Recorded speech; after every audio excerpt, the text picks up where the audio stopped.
चलिए चालू हो गई।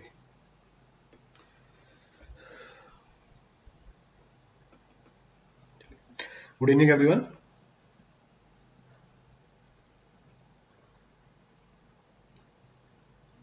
Hope you all are doing good.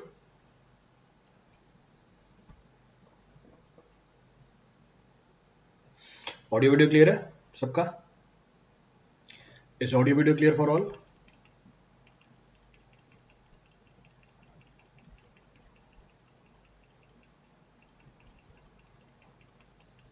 Clear है ऑडियो वीडियो? चलिए एकदम झकास है। चलो एकदम झकास है। So will continue. कल भी क्लास नहीं हो पाई, तो जो कल जो क्लास नहीं हुई थी उसको मैं आगे कहीं ना कहीं कंपनसेट कर लूंगा। तो कहीं संडे को या कहीं मैं एक एक्स्ट्रा क्लास ले लूंगा आपकी, दैट आई विल कंपनसेट। हाँ, वो यूट्यूब में कुछ प्रॉब्लम है तो उस वजह से स्टार्ट नहीं हो पाती।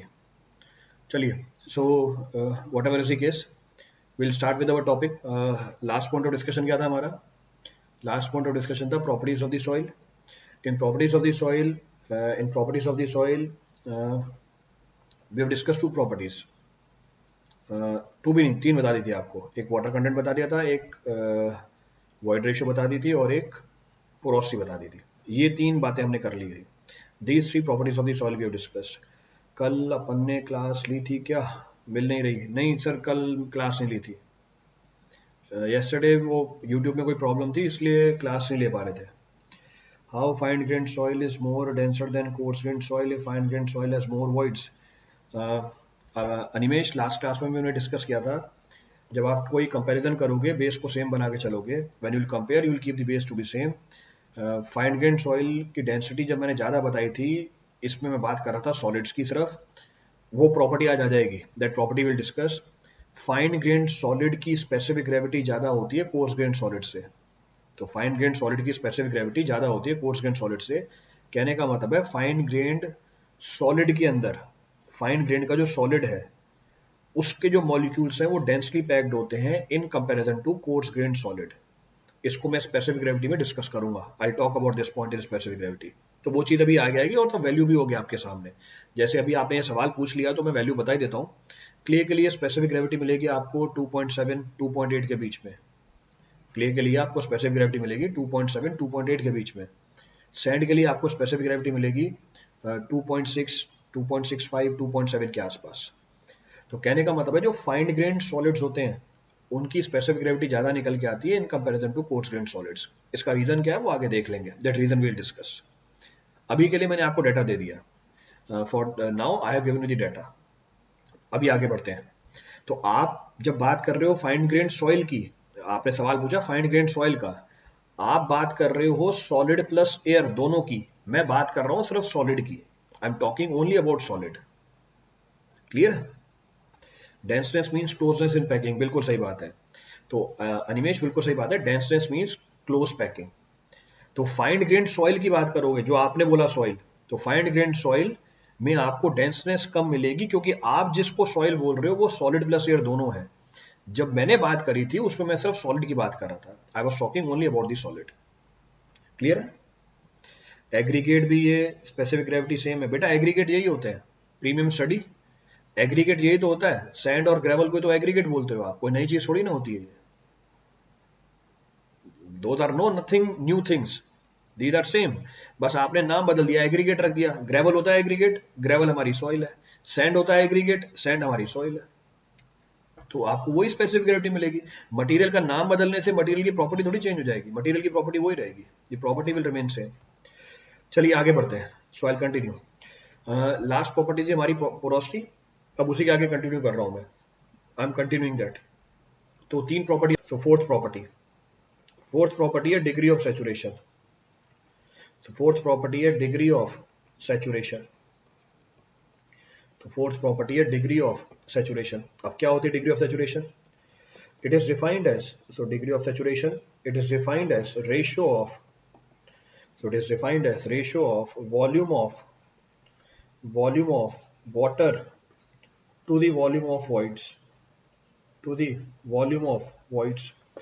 तो ये रेशियो है किसका? Engineering property remain same. हाँ, so it is defined as the ratio of what? ये रेशियो है volume of water to the volume of voids in the given soil mass, in the given soil mass, तो इस ratio को हम बोलते हैं degree of saturation. ये तो मैंने आपको टेक्निकल डेफिनेशन बताई, this is the technical definition which is being given to you, ये सबको पता है। सिग्निफिकेंस क्या है इसकी? डिग्री ऑफ सैचुरेशन आपको ये बताएगा कितना फ्रैक्शन या कितना परसेंटेज सॉइल का वॉइड पानी से भरा हुआ है। मैं फिर से रिपीट कर रहा हूं, डिग्री ऑफ सैचुरेशन हमें ये बताएगा कितना फ्रैक्शन या कितना परसेंटेज वॉइड पानी से भरा हुआ है। This is the significance of degree of saturation. अब मुझे ये बताओ, क्या डिग्री ऑफ सैचुरेशन की वैल्यू जीरो हो सकती है? Can degree of saturation be equal to zero? क्या डिग्री ऑफ सैचुरेशन जीरो हो सकती है सॉइल के लिए? Can degree of saturation be equal to zero for given sample of soil? तुम्हारे पास एक सॉइल का सैंपल है, तो क्या इसमें डिग्री ऑफ सैचुरेशन जीरो मिल सकती है? बिल्कुल मिल सकती है। जब ये सॉइल का सैंपल कंप्लीटली ड्राई हो, तो उस समय वॉल्यूम ऑफ वाटर जीरो निकल के आ जाएगा। At that point of time the volume of water will come out to be zero. Next point, क्या डिग्री ऑफ सैचुरेशन 100% से ज्यादा हो सकती है? Can degree of saturation can be more than 100%? नहीं। क्यों?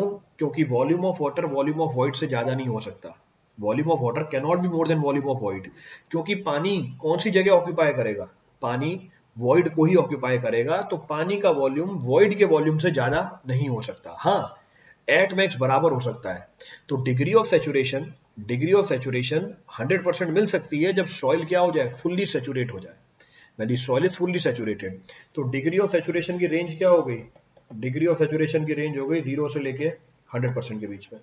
तो range of degree of saturation varies in the form of 0 to 100%। तो ये 0% कब होगी? So we know volume of water will be 0 for dry soil. So for dry soil, and volume of water will be equal to volume of what? Void for saturated soil. For saturated soil.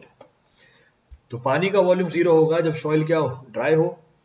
पानी का volume void के volume के बराबर हो जाएगा जब soil क्या हो जाए? 100% सैचुरेट हो जाए। क्लियर है? तो यहां तक की तो जानकारी सबको पता होगी। अब till here the information will be known to you. अगली जानकारी क्या बोल रही है? अगली जानकारी ये बोल रही है depending upon degree of saturation, degree of saturation in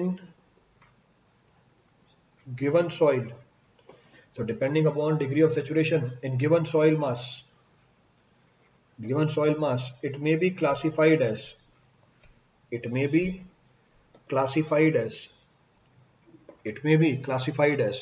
fully saturated।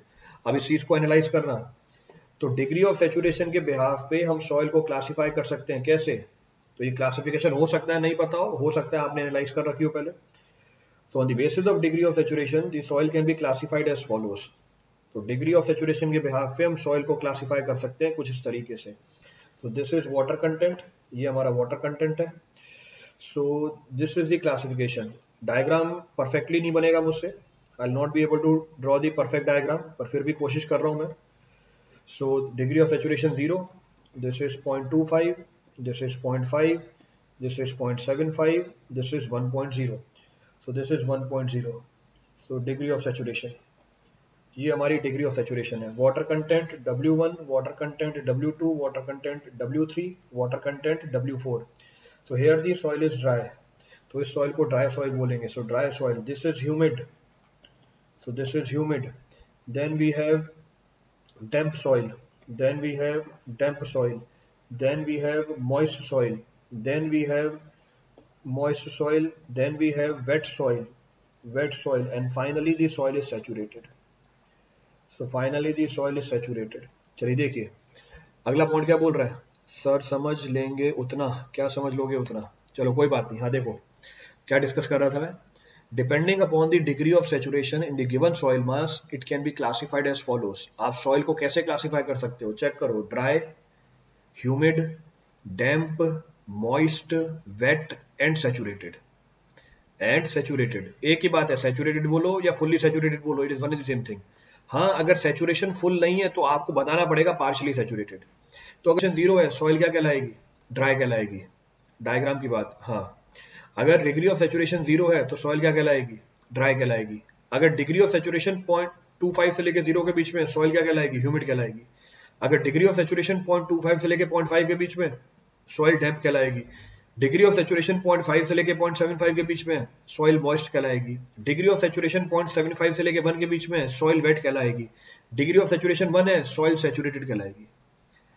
तो आप सॉइल को भी आगे क्लासिफाई कर सकते हो on the basis of degree of saturation as dry soil, humid soil, damp soil, moist soil, wet soil and saturated soil. Clear चीज? 2021 में, हाँ 2021 में स्टार्ट होगा बेटा, 2021 में स्टार्ट होगा प्लस पे, 2020 में हो गया खत्म, 2021 में सारे सब्जेक्ट स्टार्ट होंगे। सर वेयर समझ नहीं है इसके अंदर। समझ सॉइल क्या होती है देखते हैं अभी आगे। व्हाट इज समझ सॉइल दैट विल डिस्कस, अभी करेंगे आगे। अभी समझ सॉइल की बात नहीं कर रहे हैं। तो व्हाट इज समझ सॉइल दैट विल सी, और तब आप ये डाउट पूछ लेना अपना, तब मेरे ख्याल से डाउट ही खत्म हो जाएगा आपका। क्लियर है? डैम्प मतलब क्या होता है? डैम्प सॉइल वो सॉइल होती है जिसमें डिग्री ऑफ सैचुरेशन 0.25 से लेके 0.5 के बीच में हो। इस सॉइल को हम डैम्प सॉइल बोल देते हैं। This soil is termed as damp soil. Clear? कहने का मतलब है वाटर कंटेंट इसमें कंपैरेटिवली कम है, water content is comparatively less, इसको हम बोलते हैं डैम्प सॉइल। चलिए आगे बढ़ते हैं। क्लियर है पॉइंट पूरा? रिपीट करना है इसमें से कुछ भी? सर एक छोटी डाउट थी, बता दीजिए सर। अगर सॉलिड कांस्टेंट है तो वॉल्यूम ऑफ वाटर और वाटर कंटेंट डायरेक्टली प्रोपोर्शनल होंगे। अगर सॉलिड कांस्टेंट है तो volume of water and water content directly proportional होंगे। स्काई वॉइड हमने वाटर कंटेंट को वेट के टर्म में डिफाइन किया था, वॉल्यूम के टर्म में डिफाइन नहीं किया था। तो आप ये बोल सकते हो कि अगर सॉलिड कांस्टेंट होंगे तो water content and weight of water directly proportional होगा। Water content and weight of water directly proportional होगा। वॉल्यूम के बारे में ये चीज नहीं बोल सकते, क्योंकि वॉल्यूम निकालने के लिए पानी की डेंसिटी भी पिक्चर में आएगी, और पानी की डेंसिटी कांस्टेंट नहीं रहती है, वो डिपेंड कर जाती है टेम्परेचर के ऊपर। तो density of the water in absolute term is not constant, it depends upon temperature. तब ये बात वैलिड नहीं होगी। क्लियर है चीज? Volume of water is more than volume of void क्यों नहीं हो सकता? देवाशीष बर्मन एक बार रिपीट कर दीजिए। चलो एक बार रिपीट कर देते हैं। मुझे ये बताओ पानी सॉइल में कहां जाके रुकेगा? देवाशीष, पानी सॉइल में जाके कहां जाके रुकेगा? Where water will be stored in the soil. पानी सॉइल में कहां जाके जमा होगा? पानी सॉइल में कहां जाके जमा होगा? Where the water will be stored in the soil. एक तो लैग बहुत आता है इसमें यूट्यूब पे, अनअकैडमी पे क्लास फटाफट चलती है, यहाँ मैं पूछता how the quantity of the water can be more than the quantity of the void. Possible ही नहीं है चीज, तो it is practically not possible. Clear है? इसको समझने के लिए एग्जांपल देता हूं मैं, इसको समझने के लिए एग्जांपल देता हूं बेटा। आगे करेंगे ना सारी प्रॉपर्टी कैसे निकालते हैं महेश, अभी प्रॉपर्टी तो बताने, तो डिटर्मिनेशन तो आगे की कहानी है। How to determine this, it is a next story that will discuss later on. अभी तो बस हम ये डिस्कस कर रहे हैं कि प्रॉपर्टी कौन कौन सी है। क्लियर है देवाशीष? इसको समझने के लिए एग्जांपल लेता हूं। जिस कमरे में आप बैठे हुए हो, जिस कमरे में आप बैठे हुए हो, उस कमरे में जो खाली जगह है वो वॉइड है, और जो सॉलिड्स हैं जैसे कुर्सी होगी, टेबल होगा, आपका लैपटॉप होगा, मोबाइल होगा, आप खुद होगे, पेन होगी, ये सारे सॉलिड है। इसके अलावा जो खाली जगह है उसमें हवा भरी हुई है, यही है कहानी। तो अगर मैं आपके कमरे में पानी भरूं, आपके कमरे में जो पानी भरा जा सकता है वो खाली जगह के बराबर ही भरा जा सकता है। It means volume of water can be equal to volume of void, it can not be more than volume of void. ये वॉल्यूम ऑफ वॉइड से ज्यादा नहीं होगा। क्लियर है? चलिए, हाँ बुक भी है, ये फालतू की बातें करने लग जाएंगे। बुक भी तो है, जो बताना है वो समझने में नहीं लगा इंटरेस्टेड है सर, बुक भी तो है। चलो समझ में आ गया। अनअकैडमी ऐप पर क्लास पॉसिबल नहीं हो सकती सर, नहीं पॉसिबल हो सकती, हो तो रही है वहां पे एक क्लास।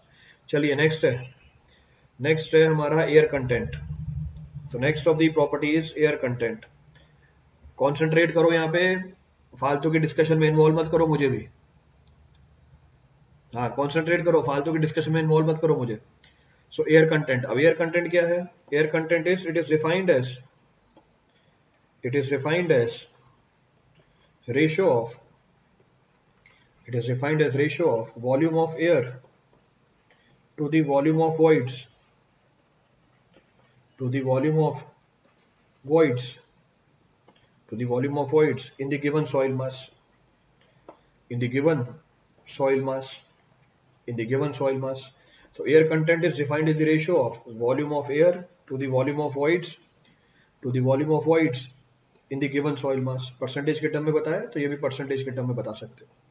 तो एयर कंटेंट का मतलब क्या है, आज एक दिन मिला है इसका पूरा यूज करते हैं, हाँ पूरा यूज करो इसका। हाँ, सो एयर कंटेंट क्या है, air content is defined as the ratio of, sir को, हाँ, air content is defined as the ratio of volume of air to the volume of voids present in the given sample of soil mass. तो हमें degree of saturation क्या बता रहा था, degree of saturation ये बता रहा था कि वॉइड का कितना फ्रैक्शन पानी ने भरा हुआ है। एयर कंटेंट हमें ये बताता है कि वॉइड का कितना फ्रैक्शन एयर ने भरा हुआ है। इसका मतलब वॉइड में या तो हमें पानी मिलेगा या हमें एयर मिलेगी। तो इसका मतलब एयर कंटेंट और डिग्री ऑफ सैचुरेशन दोनों क्या है, इंटरडिपेंडेबल है। अगर डिग्री ऑफ सैचुरेशन ज्यादा हुई यानी ज्यादा फ्रैक्शन वॉइड का पानी ने भरा हुआ है तो एयर कंटेंट क्या हो जाएगी, कम हो जाएगी। अगर एयर कंटेंट ज्यादा हुई इसका मतलब वॉइड का ज्यादा फ्रैक्शन एयर ने भरा हुआ है तो आपको डिग्री ऑफ सैचुरेशन क्या मिलेगी, कम मिलेगी। Degree of saturation will come out to be comparatively less. तो ये हमारी एयर कंटेंट निकल के आ गई। इसको आप चेक भी कर सकते हो, पहले तो उसकी रेंज बता देता हूं मैं आपको। Air content, can volume of air be zero in the given sample of soil, can volume of air be zero in the given sample of soil, बिल्कुल हो सकती है। कब, जब सॉइल क्या हो जाए, सैचुरेट हो जाए। अगर सॉइल सैचुरेट हो गई, सारे वॉइड्स पानी से भर गए तो हवा कितनी हो गई, जीरो हो गई। Can air content B 100%? Yes, air content 100% हो सकता है। कब, जब सॉइल पूरी ड्राई हो जाए। पर एयर कंटेंट 100% से ज्यादा नहीं हो सकता क्योंकि volume of air can not be more than volume of void. इसका मतलब इसकी रेंज भी क्या निकल के आ गई, इसकी रेंज भी निकल के आ गई 0 से लेके 100% के बीच में। Its range is also equal to 0 to 100%. So we can say volume of air is 0. Volume of air is 0 for saturated soil. For saturated soil. उसी तरीके से volume of air is equal to volume of void for dry soil. Dry soil के लिए volume of air volume of void के बराबर है। अब आप डिग्री ऑफ सैचुरेशन और एयर कंटेंट में रिलेशनशिप भी निकाल सकते हो। You can find the relationship between degree of saturation and air content. कैसे रिलेशन निकाल सकते हैं, तो degree of saturation plus air content, मैंने दोनों को ऐड किया। It means volume of water to the volume of void, यहाँ पे है volume of air to the volume of void, so this is equal to volume of water plus volume of air to the volume of void। मुझे बताओ volume of water plus volume of air कितना होता है, volume of water plus volume of air कितना होता है, it is equal to volume of void. So degree of saturation plus air content is equal to volume of void by volume of void. It comes out to be how much, 1। so what is the relationship between the two, दोनों में क्या relationship निकल के आ गया, so degree of saturation plus air content is equal to 1। और होना भी चाहिए, it should be equal to 1। reason being void का फ्रैक्शन या तो पानी फिल करेगा या एयर फिल करेगी, तो दोनों का समेशन कितना आना चाहिए, 1 आना चाहिए। तो ये आपकी डायरेक्ट रिलेशनशिप निकल के आ गई। This is the direct relationship available with us. Clear है पूरी कहानी, हाँ वाइस वर्सा भी एप्लीकेबल है, so vice versa also it is applicable. Clear है प्रॉपर्टी, कोई सा पॉइंट रिपीट करना उसमें से किसी के लिए, any point two refer from this for anyone, clear है प्रॉपर्टी। चलिए आगे बढ़ते हैं, कुछ भी नहीं था इसमें। सर यूट्यूब पर फालतू कमेंट्स से बचने के लिए एक आइडिया है मेरे पास, आप बोल दीजिए जो क्वेश्चन पूछ रहा है वो 2 हार्ट लगाकर हाईलाइट करके भेजे। अच्छा, तो कमेंट से बचने का ये क्या अच्छा तरीका है इसके अंदर, इसमें क्या अच्छा है जरा बताना। ये 2 हार्ट लगा के भेजे। So next is percentage air void. So next is percentage air void.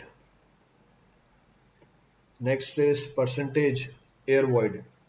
तुमने अभी 2 हार्ट लगा के भेजे, तुमने तो 2 हार्ट लगा के भेजे नहीं, तुमने तो यूं ही भेज दिया मैसेज। ये बेवकूफ क्यों बोल रहे हो उसे, अगले का थॉट था, सुनो उसकी बात, बस ये क्यों बोल रहे हो बेवकूफ है। अगला कम से कम कुछ आइडिया तो दे रहा है आपको। सो परसेंटेज एयर वॉइड्स क्या है, it is defined as the ratio of, it is defined as the ratio of volume of air to the volume of volume of soil mass, to the volume of soil mass. So percentage air void is defined as the ratio of volume of air to the volume of soil mass. Sir बाकी comments मत पढ़िए. अच्छा बाकी comments मत पढ़िए, सही बात है. अरे अभी तुम्हें बोला है, अभी तेरे को एक तुम सबके कमेंट्स रुकवाने के लिए ये मैसेज कर रहे थे, वो सबको चालू करवा दिया तुमने. इन सबको बस चाबी चाहिए होती है, तुम एक चीज बोल दोगे सब आ जाएंगे एक साथ. देखो सबके सबके दांत निकले हुए बाहर. अभी सवाल पूछूं आंसर कोई नहीं बताएगा. ये इन चीजों में देखो सब इकट्ठे होके आ जाते हैं. फिर देखो एक साथ 50 मैसेज लगे हुए एक साथ. अभी देखो इधर प्रॉपर्टी दूसरी, फोकस ऑन दिस. हाँ percentage air voids. Percentage air voids क्या है? It is defined as the ratio of volume of air to the total volume of soil. Air content क्या था हमारा? एयर कंटेंट था volume of air to the volume of void. Percentage air voids है volume of air to the volume of soil. फर्क है दोनों बातों के अंदर.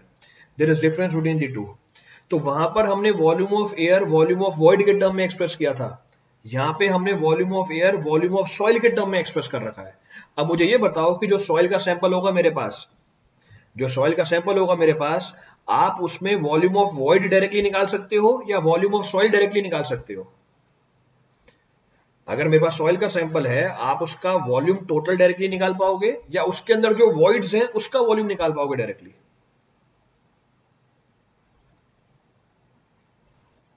ये देखो ये फाउंडेशन लगा दीजिए. मतलब जियोटेक पढ़ी नहीं, फाउंडेशन पड़ेगा. फाउंडेशन में सारी प्रॉपर्टी काम आती है. ये समझ में नहीं आएगा फाउंडेशन में कुछ. सॉइल का बीएमसी खत्म होने के बाद फाउंडेशन लगा दो. So we can calculate the total volume of soil easily in comparison to volume of void. It means significance of percentage air void practically is more than that of the air content. Practically इसकी significance ज्यादा निकल के आती है. किससे? Air content से. आप इन दोनों में रिलेशनशिप भी निकाल सकते हो. कैसे? Air content is equal to volume of air. मैंने इसको मल्टीप्लाई और डिवाइड कर दिया वॉल्यूम ऑफ वॉइड से. With the volume of void. So volume of air to the volume of void is termed as porosity, is termed as air content. So volume of air to the volume of void, दूसरी expression देख ली. So volume of air to the volume of void is air content. Volume of void to the volume of soil is termed as porosity. It means percentage air void is equal to air content into porosity. तो इन दोनों में relation भी निकल के आ गई mathematical. ये आपके ऑब्जेक्टिव बन जाते हैं सवालों में. This is the objective which is being asked in the problems. Please note mention करवा दीजिए. हाँ नोट मेंशन कर दूंगा मैं भी आगे, डोंट वरी. जरा मुझे बताओ वॉल्यूम ऑफ एयर जीरो हो सकती है? बिल्कुल जीरो हो सकती है. कब जीरो हो सकती है? जब सॉइल पूरी सैचुरेट हो, when the soil is completely saturated. क्या volume of air volume of soil के बराबर हो सकता है? बिल्कुल नहीं हो सकता, क्योंकि हमारे सॉइल के अंदर एयर के साथ साथ पानी भी होगा और सॉलिड भी होगा. इसका मतलब वॉल्यूम ऑफ एयर हमेशा आपको वॉल्यूम ऑफ सॉइल से क्या मिलेगा? कम मिलेगा. यानी परसेंटेज एयर वॉइड्स की रेंज क्या होगी? It will be less than 100% but greater than equal to 0%. ये 100% से तो कम निकल के आएगा, पर 0% से हमेशा क्या होगा? ज्यादा होगा. तो ये भी एक प्रॉपर्टी है सॉइल की. This is also one of the property of the soil. कोई सा पॉइंट रिपीट करना हो उसमें से? Any of the point to be repeated from this for anyone? Clear है? How do we determine this experimentally? Mahesh, that experiment we will do. First let me cover all the properties. पहले एक बार सारी property cover हो जाए, फिर properties को कैसे निकाला जाता है वो अगले चैप्टर में आएगा आपके. That will discuss. मतलब अभी प्रॉपर्टी नहीं बताऊं, अभी आपको बस एक्सपेरिमेंट बता दूं डायरेक्टली. पहले प्रॉपर्टी तो खत्म होने दो सारी, फिर सबको मेजर करेंगे. Will measure all the properties which are available. Sir 100 नहीं होगा क्योंकि डिनोमिनेटर में टोटल वॉल्यूम ऑफ सॉइल है. 100 नहीं होगा क्योंकि डिनोमिनेटर में टोटल वॉल्यूम ऑफ सॉइल है. क्या लॉजिक है ये स्काई वॉइड? ये क्या लॉजिक लगाया आपने कि 100 नहीं होगा क्योंकि डिनोमिनेटर में टोटल वॉल्यूम ऑफ सॉइल है? क्या मतलब है इसका? मैंने इसको परसेंटेज के टर्म में लिखा है. आप express it in terms of percentage. तो अगर आप परसेंटेज हटा दोगे तो फैक्टर के फॉर्म में आ जाएगा. You will express it in terms of factor also. तो आप फैक्टर के टर्म में भी लिख सकते हो, परसेंटेज के टर्म में भी लिख सकते हो. कोई फर्क नहीं है दोनों के अंदर. It hardly matters. बस आपको ध्यान रखना है कि आपने वैल्यू कैसे पुट करनी है वहां पे. चलिए आगे बढ़ते हैं. कौन सी प्रॉपर्टी थी हमारी? छठी प्रॉपर्टी थी हमारी, 7वीं प्रॉपर्टी. अब कॉन्सेंट्रेट करना है यहाँ पे. सर वो इक्वल साइन नहीं है, वो इक्वल सोच रहा है। कौन सा इक्वल साइन नहीं है, वो इक्वल सोच रहा है? कहाँ लगा दिया मैंने इक्वल साइन? अच्छा ये पूछ रहे हो 100? बेटा इक्वल कहाँ लगाया मैंने यहाँ पे, देखो। हाँ अच्छा, इसको इक्वल बोल रहे हो, इक्वल नहीं लिखा है मैंने यहाँ पे। हाँ स्काई वॉइड 100% नहीं तो लिखा है, कहाँ लिखा है? लेस देन 100 लिखा है ना मैंने। ये देखो पढ़ो उसको, क्या लिखा हुआ है? लेस देन 100 लिखा है ना मैंने, ये तो इक्वल टू 100 कहाँ लिखा है?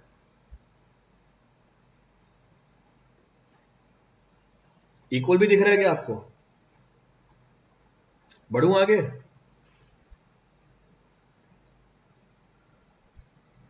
चलें? चलो परमिशन मिल गई आगे चलने की। चलो आगे, अब आगे बढ़ते हैं। So next is unit weight. So next is unit weight or density. So unit weight or density of soil. Unit weight or density of soil. अब ध्यान देना इधर, यहाँ पे बहुत ही इंपॉर्टेंट प्रॉपर्टी है सॉइल की, very important property of the soil. और पीछे 2-3 डाउट क्लियर हो जाएंगे आपके, पीछे 2-3 डाउट क्लियर हो जाएंगे आपके। ये देखो अमित शर्मा का नया नया तरीका। अब जो फालतू कमेंट करेगा उसको मम्मी कसम। चलो unit weight of the soil. अब क्या unit weight of the soil? First is bulk unit wait. First is bulk unit weight. अब जानबूझ के मैसेज कर रहे हैं, जानबूझ के, पढ़ना नहीं है, जानबूझ के डिस्टर्ब कर रहे हैं क्लास को, फिर बोलते हैं सिलेबस पूरा करा दो। It is defined as it is defined as ratio of so it is defined as ratio of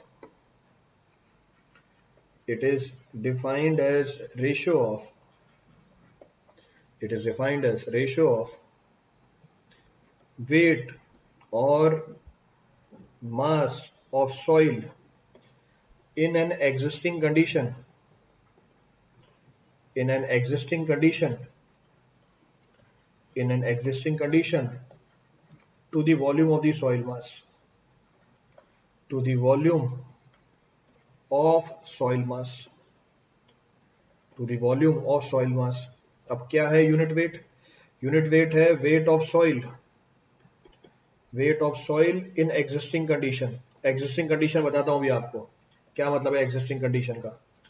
so existing condition to the volume of soil, so to the volume of soil, तो ये weight to the volume of soil है। उसी तरीके से density, density है mass of the soil in existing condition, mass of the soil in existing condition to the volume of soil, to the volume of, so mass to the volume।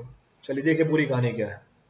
Refer the entire story, refer the entire story, refer the entire story. हाँ क्या discuss कर रहे थे हम discuss कर रहे थे unit weight या डेंसिटी ऑफ द सॉइल, इसको बल्क डेंसिटी भी बोल देते हैं हम। अब ध्यान क्या देना है आपको, अगर मैं वेट के टर्म में बात करूंगा, if I talk in terms of weight, this property will be termed as unit weight. If I talk in terms of mass, this property will be termed as density. इसलिए unit weight or density दोनों को साथ साथ लिखा हुआ है, hence both are being written simultaneously, क्योंकि दोनों में बस मैथमेटिकल फर्क है, कंसेप्चुअली कोई फर्क नहीं है दोनों के अंदर। तो मैंने पहले टाइप की यूनिट वेट निकाली, पहले टाइप की यूनिट वेट निकाली क्या है? बल्क यूनिट वेट या बल्क डेंसिटी। इसका मतलब क्या होता है? It is defined as the weight or mass of the soil in existing condition. अब मुझे ये बताओ एग्जिस्टिंग कंडीशन क्या क्या हो सकती है जो अभी पीछे डिफाइन करी मैंने। एग्जिस्टिंग कंडीशन सॉइल की ड्राई भी हो सकती है, मॉइस्ट भी हो सकती है, डैम्प भी हो सकती है, ह्यूमिड भी हो सकती है, वेट भी हो सकती है, सैचुरेटेड भी हो सकती है। तो जो एग्जिस्टिंग कंडीशन में सॉइल है, कंडीशन कोई सी भी हो, उसका वेट निकाला आपने या उसका मास निकाला आपने, उसको एक्सप्रेस कर दिया सॉइल के वॉल्यूम के टर्म में। अगर वेट को एक्सप्रेस किया वॉल्यूम के टर्म में, हम इसको बोल देंगे यूनिट वेट। अगर आपने मास को एक्सप्रेस किया वॉल्यूम के टर्म में, हम इसको बोल देंगे डेंसिटी। कौन सी डेंसिटी? Bulk density. तो इसका मतलब ये प्रॉपर्टी हमें क्या बताती है? ये प्रॉपर्टी हमें ये बताती है कि सॉइल का वेट कितना है पर यूनिट वॉल्यूम या मास कितना है पर यूनिट वॉल्यूम। एग्जिस्टिंग कंडीशन अभी तो बताया नीरज मैंने, just now I have discussed, वापस रिपीट भी तो कर दिया। एग्जिस्टिंग कंडीशन में सॉइल ड्राई भी हो सकती है, मॉइस्ट भी हो सकती है, डैम्प भी हो सकती है, ह्यूमिड भी हो सकती है, वेट भी हो सकती है, सैचुरेटेड भी हो सकती है। So this is known as existing condition. Clear है चीज? तो first of the density which is available is termed as bulk density और बल्क यूनिट वेट। तो ये टॉपिक खत्म करने दो मेरे को, इसके लास्ट में फिर एक रिलेशन भी बताता हूँ आपको मैं। सर उसको उसकी नौकरी की कसम लगा दो, ये देखो फालतू की बात करेंगे। चलो आगे बढ़ते हैं। Next of the unit weight, next is dry unit weight. So dry unit weight or dry density again can be referred from the name, नाम में लिखा हुआ है कि ड्राई यूनिट वेट या ड्राई डेंसिटी क्या है, कुछ नहीं हो सकता इन लोगों का। It is defined as ratio of it is defined as ratio of weight or mass of soil in dry state,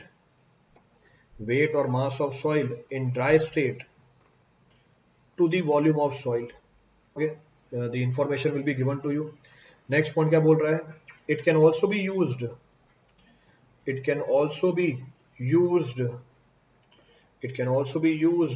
as an indicator of denseness of soil, तो ये कंसेप्चुअल जानकारी निकल के आई। कैसे कंसेप्चुअल जानकारी निकल के आई, छोड़ो, अपन डायरेक्टली हाथ से डायग्राम बना देंगे।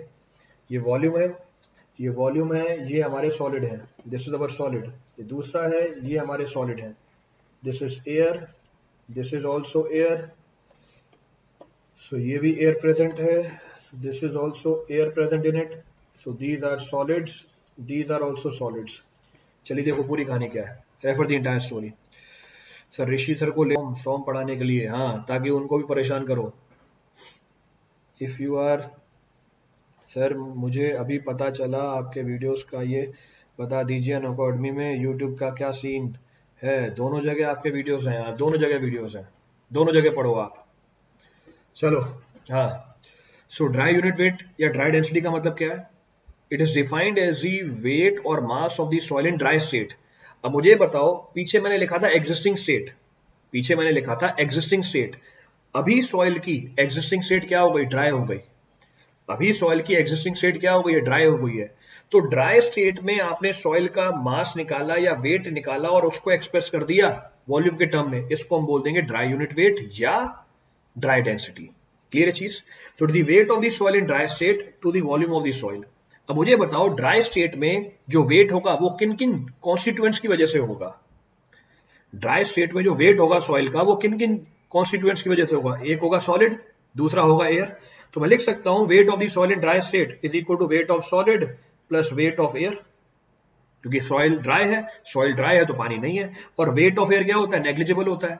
क्योंकि वेट ऑफ एयर नेग्लिजिबल होता है, मैं इसको क्या बोल सकता हूं, it is equal to weight of solid to the volume of soil.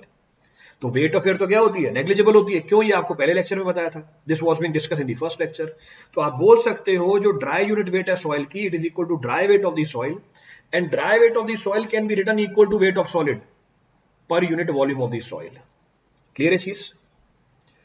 तो ये हमारी हो गई ड्राई यूनिट वेट या ड्राई डेंसिटी। इसको ड्राई यूनिट वेट बोल देते हैं या ड्राई डेंसिटी बोल देते हैं।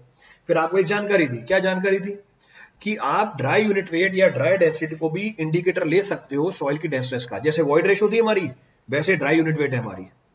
जैसे ड्राई यूनिट वेट थी वैसे ही हमारे पास क्या है, जैसे वॉइड रेशियो थी वैसे ही हमारे पास क्या है, ड्राई यूनिट वेट है। कैसे, चेक करो। दो सैंपल है सॉइल के, there are two samples of the soil, sample number 1, sample number 2। दोनों का वॉल्यूम सेम रखा हुआ है, volume of both is kept to be same. मैंने पहले वाले की ड्राई यूनिट वेट निकाली, it will be equal to weight of the solid in 1 to the volume of soil.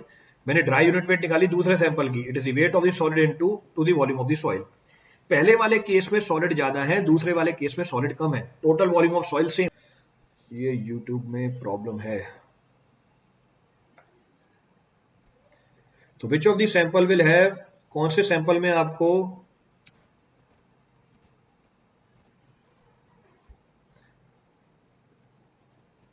Dry density ज्यादा मिलेगी, सैंपल नंबर 1 में, सैंपल नंबर 2 में।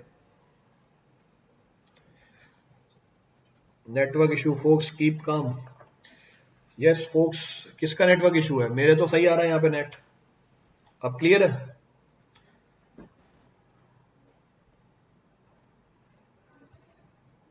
मेरे नेटवर्क में प्रॉब्लम है क्या, देखें। मेरा सिस्टम सही चल रहा है? हाँ मेरा सिस्टम सही चल रहा है। चलो अब सही है, हाँ ठीक है, सही हो गया। चलो क्लियर है सर। हाँ, किस सैंपल में ड्राई डेंसिटी ज्यादा है? पहले वाले सैंपल की ड्राई डेंसिटी ज्यादा है in comparison to the second one. तो पहले वाले सैंपल की ड्राई डेंसिटी ज्यादा है in comparison to the second one. अब मुझे ये बताओ, हाँ रिपीट कर रहा हूँ लोकेश, थोड़ा पेशेंस रखो। मैंने दो सैंपल उठाए सॉइल के, पहले वाले सैंपल में सॉलिड ज्यादा है, दूसरे वाले के सैंपल में सॉलिड कम है। क्योंकि टोटल वॉल्यूम सेम है सॉइल का, तो पहले वाले सैंपल में एयर कम होगी, दूसरे वाले सैंपल में एयर ज्यादा होगी। मैंने दोनों सैंपल की ड्राई यूनिट वेट निकाली, तो पहले वाले सैंपल की ड्राई यूनिट वेट दूसरे वाले से ज्यादा निकल के आएगी। क्यों? क्योंकि पहले वाले में वेट ऑफ सॉलिड दूसरे वाले के वेट ऑफ सॉलिड से ज्यादा है। अब एनालाइज करो, अगर पहले सैंपल में सॉलिड का वेट ज्यादा है और एयर कम है, तो ये बताओ कि कम जगह में ये सॉलिड पैक्ड है। दूसरे वाले केस में सॉलिड का वेट कम है, एयर ज्यादा है, तो वो ज्यादा जगह में पैक्ड है। कहां पर डेंसनेस ज्यादा होगी? Where degree of packing will be more, where extent of packing will come out to be more. ज्यादा सॉलिड कम जगह में पैक्ड है, दूसरे वाले केस में कम सॉलिड ज्यादा जगह में पैक्ड है। So where denseness will come out to be more, किसकी डेंसनेस ज्यादा निकल के आएगी? Where denseness will come out to be more? Denseness of first sample will come out to be denseness of second sample. पहले वाले sample की डेंसनेस दूसरे वाले सैंपल से क्या निकल के आएगी? ज्यादा निकल के आएगी। इसका मतलब हमारी डेंसनेस किसके प्रोपोर्शनल है? इसका मतलब डेंसनेस किसके प्रोपोर्शनल है? Denseness is directly proportional to dry unit weight of the soil. ये डायरेक्टली प्रोपोर्शनल होती है ड्राई यूनिट वेट। क्लियर है चीज? तो ये भी इंडिकेटर है डेंसनेस ऑफ सॉइल का। वॉइड रेशियो भी थी और ये भी है। क्लियर है पूरी कहानी? रिपीट करना है इसमें से कुछ? जहां एयर कम होगी, बिल्कुल सही बात है, करेक्ट स्टेटमेंट लोकेश। क्लियर है चीज? आगे बढ़े, चलो आगे बढ़ते हैं। ये तो प्रीवियस हो गया, आगे बढ़ते हैं। नेक्स्ट है हमारी third. So third of the unit weight of the soil, तीसरी यूनिट वेट है हमारे पास saturated unit weight. So saturated unit is applicable to all soils. Yes, applicable for all soils. Property general है, applicable है हर एक soil के लिए। Void ratio और gamma T which is a better indicator, दोनों ही बेकार इंडिकेटर है। Void ratio gamma T which is a better indicator, दोनों ही बेकार इंडिकेटर है, कोई बेटर नहीं है दोनों में से। क्लियर है? बेटर इंडिकेटर कौन है वो भी आगे करेंगे, that will see. So which is a better indicator, तो कौन ज्यादा अच्छा इंडिकेटर है वो भी आगे बताया जाएगा आपको। So that will discuss. Clear है चीज? रिलेटिव डेंसिटी बेस्ट है, चलो छोड़ो, आगे बढ़ते हैं। Saturated unit weight. अब ये क्या होती है saturated unit weight? It is defined as, इसको कैसे डिफाइन किया हुआ है? It is defined as weight or mass of soil, weight or mass of soil in saturated state to the volume of soil mass, to the volume of soil mass, to the volume of soil mass. So gamma saturated, it is equal to weight of the soil in saturated state to the volume of the soil mass.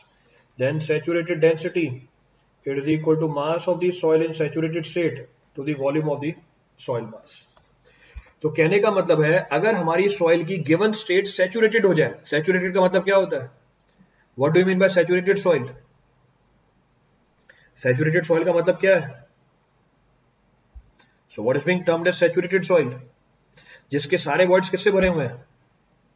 जिसके सारे voids भरे हुए हैं पानी से, this will be termed as saturated soil. So it is equal to weight of the soil in saturated state to the volume of the soil in saturated state. This will be termed as saturated unit weight.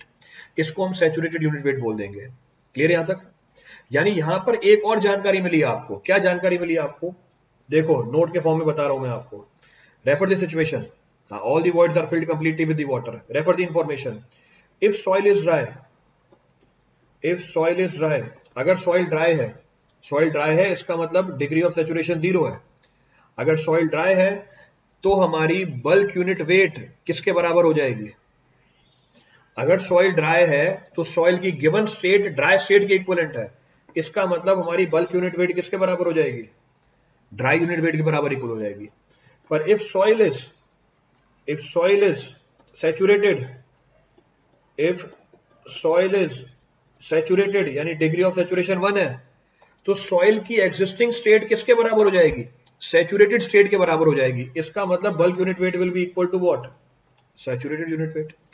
इसका मतलब आपकी bulk unit wait किसके बीच में very कर रही होती है, इसका मतलब हमारी बल्क यूनिट वेट किसके बीच में वेरी कर रही होती है, it means bulk unit weight of the soil varies between what, इसका मतलब bulk unit weight of the soil varies between what, bulk unit weight of the soil varies between saturated unit wait and dry unit wait. ये very करती है saturated unit wait से लेके dry unit wait के बीच में। So the bulk unit weight of the soil varies between saturated and dry unit weight. Clear है चीज, रिपीट करना है इसमें से कुछ, any point to B referred from this. अब अ वेरी इंपॉर्टेंट प्रॉपर्टी और very important unit weight, submerged unit weight. तो पीछे कोई पूछ रहा था सबमर्ज्ड सॉइल क्या होती है, आप ध्यान देना यहाँ पे। So submerged unit weight or density, तो submerged unit weight or density, अब ये क्या होती है submerged unit weight or density, it is defined as to the volume of soil. तो gamma submerged is equal to submerged weight to the volume of soil, ये submerged weight है to the volume of soil. अब ध्यान से refer करना, मैंने statement एक लिखी है बट कंसेप्ट कंसेप्चुअल है बहुत, ये टॉपिक इज वेरी कंसेप्चुअल, इसको समझने की कोशिश करते हैं।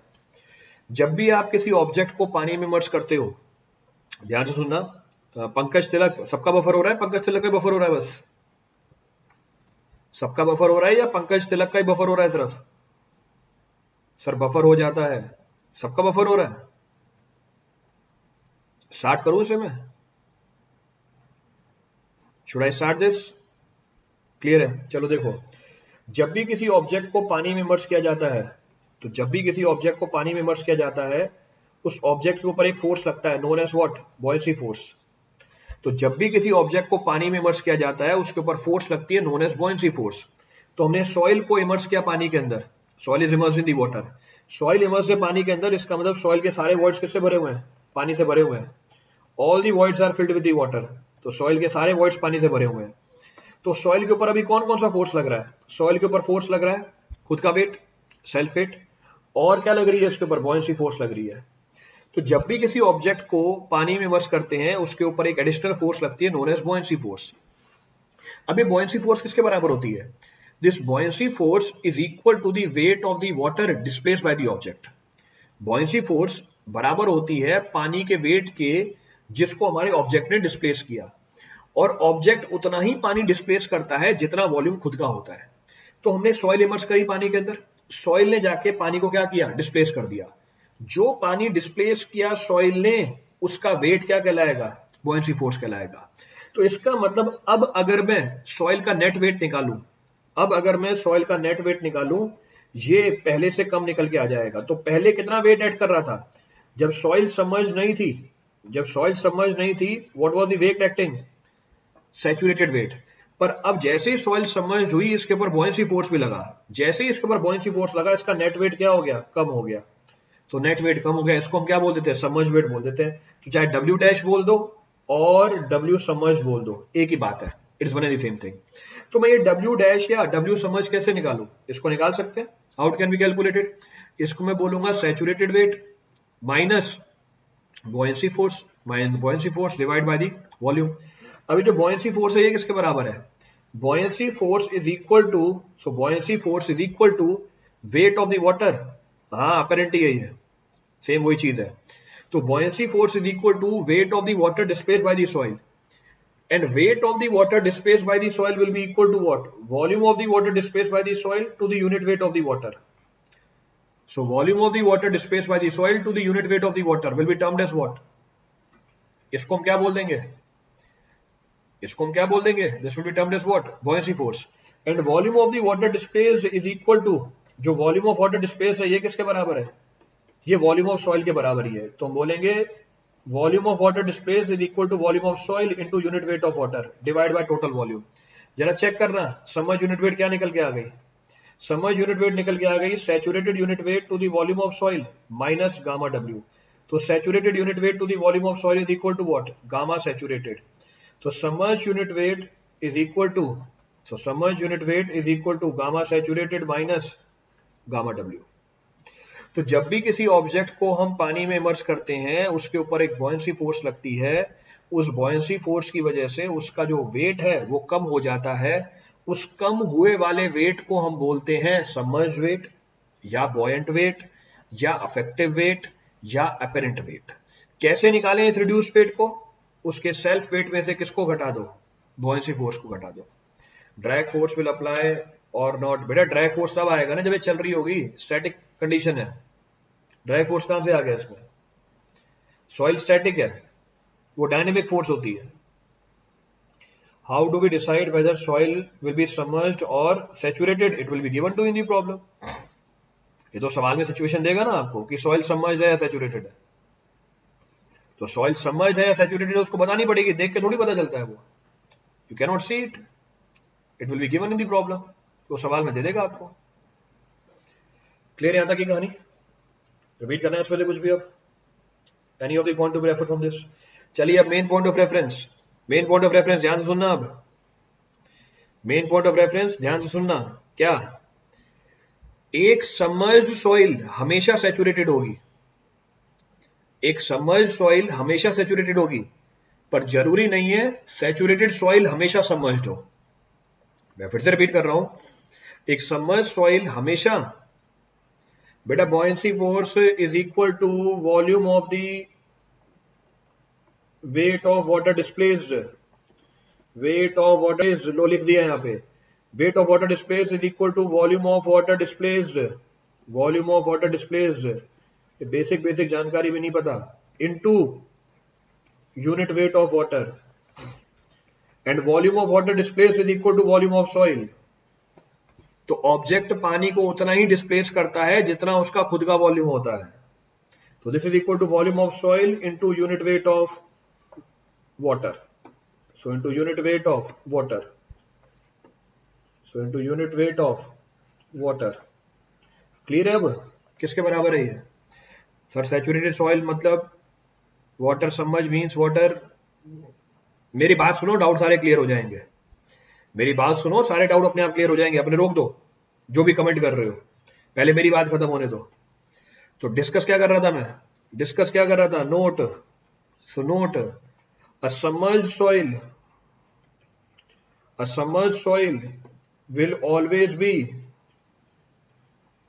Always be saturated. एक सबमर्ज्ड सॉइल हमेशा सैचुरेटेड होगी, will always be saturated, but it is not necessary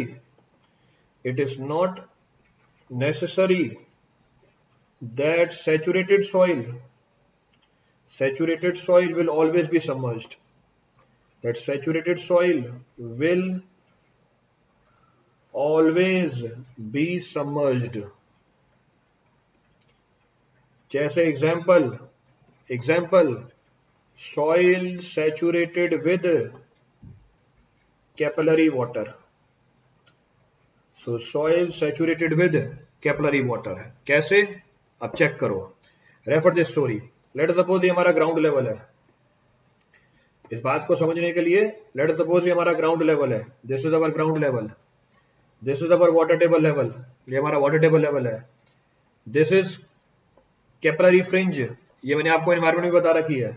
तो यहां तक पानी राइज हो गया बिकॉज ऑफ कैपिलरिटी, तो यहां तक पानी राइज हो गया बिकॉज ऑफ कैपिलरिटी।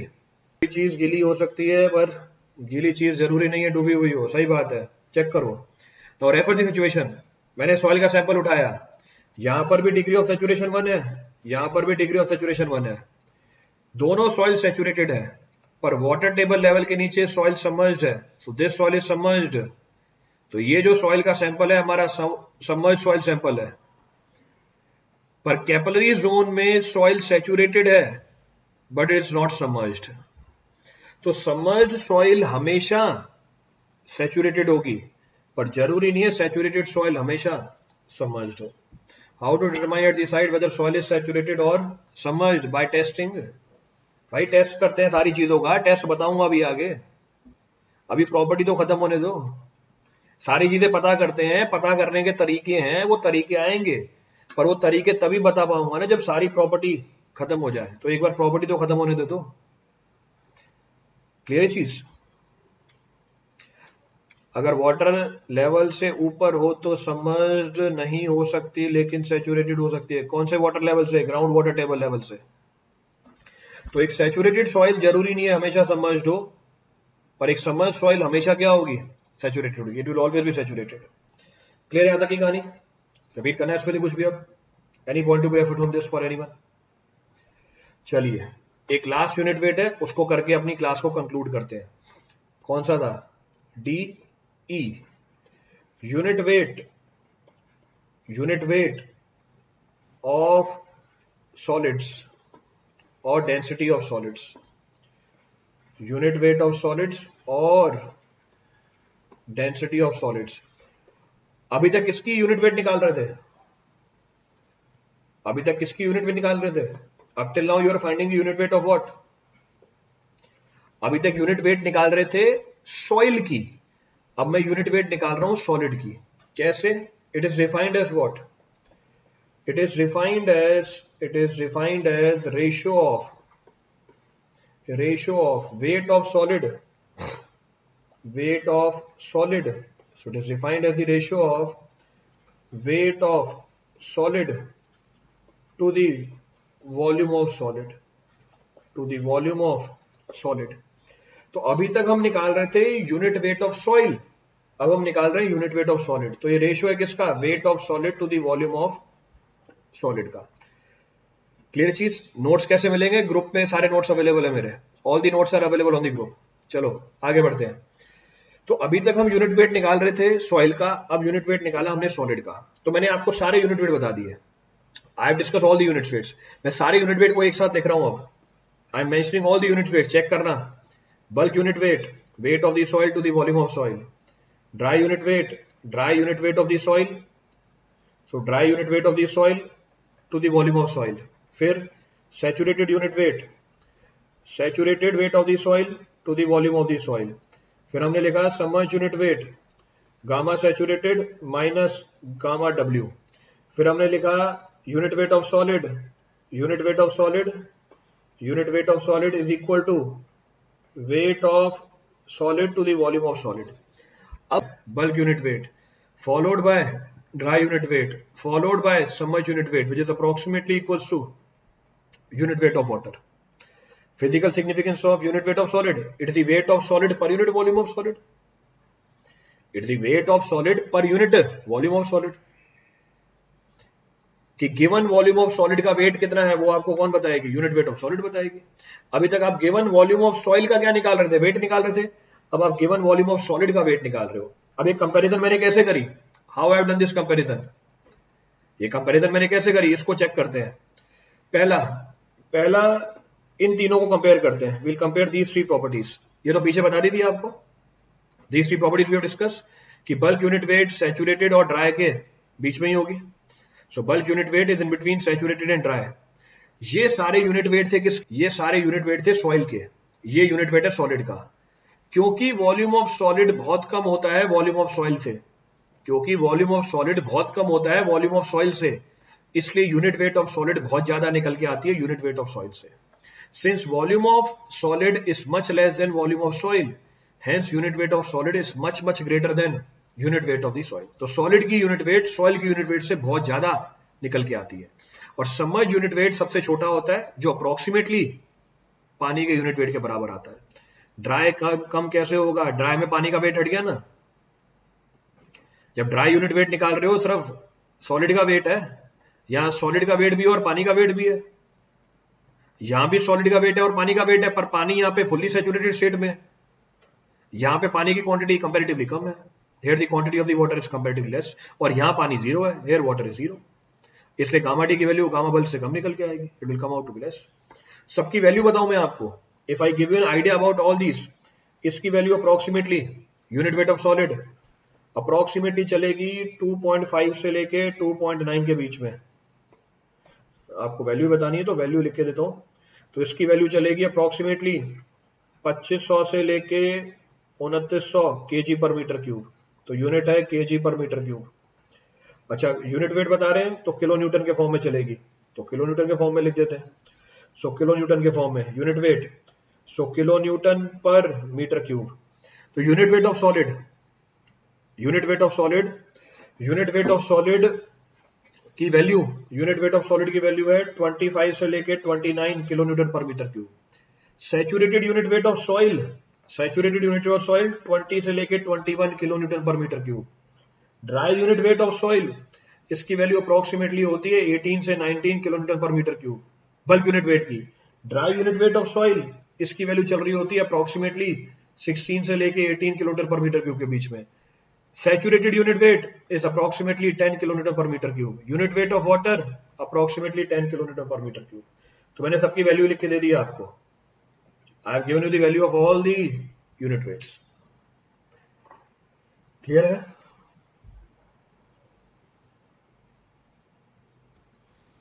तो आपको सबकी स्टैंडर्ड वैल्यू बता दी है, तो आपको वैल्यू भी बता दी, कंसेप्चुअली भी कंपेयर करके दे दिया। VS डिफरेंट होता है VD से, बिल्कुल सही बात है ताहिर। चलिए, so we are done with today's class. IAS में क्वेश्चन आ चुका है, चलो अच्छी बात है, आ चुका है तो। So we are done with today's class.